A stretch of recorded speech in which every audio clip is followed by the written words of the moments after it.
दोस्तों, स्वागत है आपका द ब्यूटीफुल नेचर पर। तो दोस्तों, आज हम आप बात करेंगे पॉइंसेटिया के बारे में। तो दोस्तों, ये मेरे पास एक पॉइंसेटिया का पौधा है। ये देखिए आप, ये एक कॉमन वैरायटी है जिसको देसी पॉइंसेटिया भी बोला जाता है। इसकी लीफ जो हैं वो करली हो जाते हैं और गुच्छा इसका बन जाता है जैसे एक फ्लावर हो।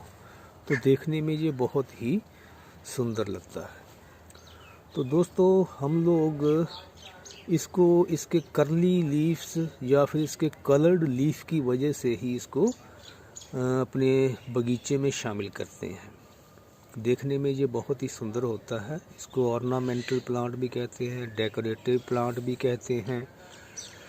तो दोस्तों, ये जो प्लांट है, इसके एक लीफ जो है वो अक्टूबर से ऑनवर्ड जो है वो अपने कलर में कन्वर्ट होना शुरू हो जाते हैं। तो जाहिर सी बात है दोस्तों कि ये पौधा हम नर्सरी से अक्टूबर, नवंबर, दिसंबर इन महीनों में 90% परचेज़ करके लाते हैं, क्योंकि इससे पहले ये पौधा जो है वो अपने ग्रीन पत्तों की तरह होता है। तो इसलिए इसके कलर का पता ही नहीं चलता। तो नेचुरली है कि हम इसके रंगदार पत्ते जब देखेंगे तभी इसको परचेज़ करेंगे। तो दोस्तों, हम इन 3-4 महीनों में ही इसको परचेज़ करते हैं, क्योंकि ये सर्दी का मौसम होता है। तो इसमें क्या होता है कि हम जब इसको परचेज़ करके घर लाते हैं तो हम इसको रिपोर्ट करने के बारे में सोचते हैं। पहली बात तो ये दोस्तों, जब हम इसको रिपोर्ट करें तो कुछ बातों का ध्यान रखना पड़ता है। ये देखिए, ये मेरे पास एक दूसरी वैरायटी है। ये भी हमारे यहाँ नर्सरी में एक कॉमन प्लांट है।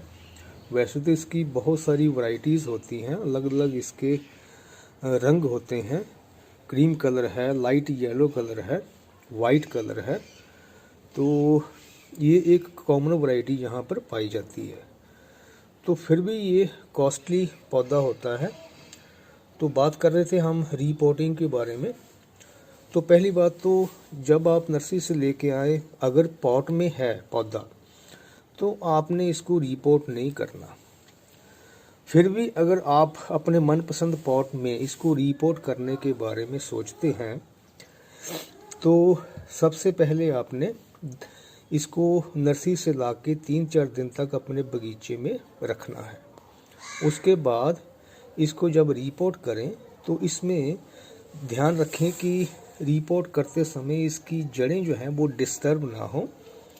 वो एज इट इज़, चाहे पॉलीथीन पैक में हो या किसी पॉट में हो, तो उसको एज इट इज़ निकाल के दूसरे पॉट में शिफ्ट कर दें। क्योंकि अगर जड़ें इसकी डिस्टर्ब हो जाएंगी तो ये धीरे धीरे पौधा जो है वो स्ट्रेस में चला जाएगा और कुछ दिनों के बाद जो है भाई ये सूखना शुरू हो जाएगा। तो इसलिए आप इसको रिपोर्ट करते समय इसकी जड़ों को बिल्कुल भी डिस्टर्ब ना करें। और दूसरी बात दोस्तों, क्योंकि इसका ग्रोथ टाइम जो है वो अप्रैल से लेके हमारे यहाँ सितंबर तक इसका ग्रोथ टाइम होता है। उसके बाद अक्टूबर से ये अपनी पत्तियाँ जो है वो एक्चुअली रंग जो भी इसकी वैरायटी होती है उसमें चेंज होना शुरू हो जाता है। तो ये टाइम जो है इसका लगभग डोरमेंसी पीरियड ही माना जाता है। तो इसलिए आप इसको रिपोर्ट करते समय ज़्यादा खाद की मात्रा जो है वो ना दें, क्योंकि ज़्यादा खाद आप देंगे तो ये पौधा जो है वो डाइजेस्ट नहीं कर पाएगा, क्योंकि ग्रोथ टाइम में ही खाद की इम्पोर्टेंस होती है। तो इसलिए इसको खाद की मात्रा कम दें। दूसरा, इसमें पानी की क्वांटिटी जो है, मात्रा जो है वो बिल्कुल ही कम होनी चाहिए। आप देख लें कि अगर इसकी मिट्टी हल्की सूखी नज़र आपको आ रही है तभी इसमें हल्का पानी दें। रीपोर्ट करते टाइम भी इसको बिल्कुल हल्का पानी दें, ज़्यादा पानी ना दें, नहीं तो ये पौधा जो है वो आपका स्ट्रेस में चला जाएगा और कुछ टाइम के बाद ये ख़त्म होना शुरू हो जाएगा। तो इसलिए दोस्तों इसका ध्यान रखें कि इसको खाद और पानी की मात्रा जो है वो कम दें, तभी आपका ये पौधा जो है वो अप टू फरवरी मंथ तक ये एज इट इज़ ऐसे ही कलर बिखेरता रहेगा और आपके गार्डन, आपके बगीचे की शोभा को बढ़ाता रहेगा। तो दोस्तों ये पॉइंसेटिया के बारे में थी एक दो टिप्स कि कैसे आप इसको नर्सरी से लेके आएँ और कैसे इसको रिपोर्ट करें। दूसरा इसमें दोस्तों आगे भी अप टू फरवरी तक इसमें मिट्टी जो है, इसकी गमले की मिट्टी जो है वो ऐसे खुश्क होनी चाहिए। ये देखिए मेरे हाथों से जैसे देख रहे हैं, कीचड़ नुमा नहीं होनी चाहिए, ऐसे भुरभुरी सी होनी चाहिए।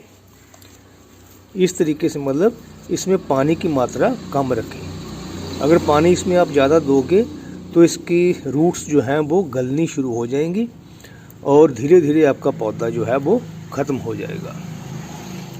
तो लास्ट ईयर मैं इसको लेके आया था, तो मैंने इसको यहाँ से प्रून किया था। तो अब देखो इसकी 2-2, 3-3 ब्रांचें यहाँ से निकली हैं।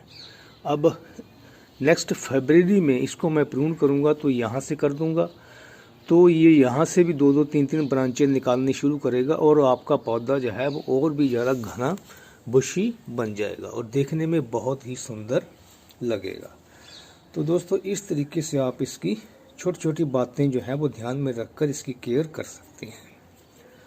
तो इसी जानकारी के साथ आपका बहुत बहुत धन्यवाद।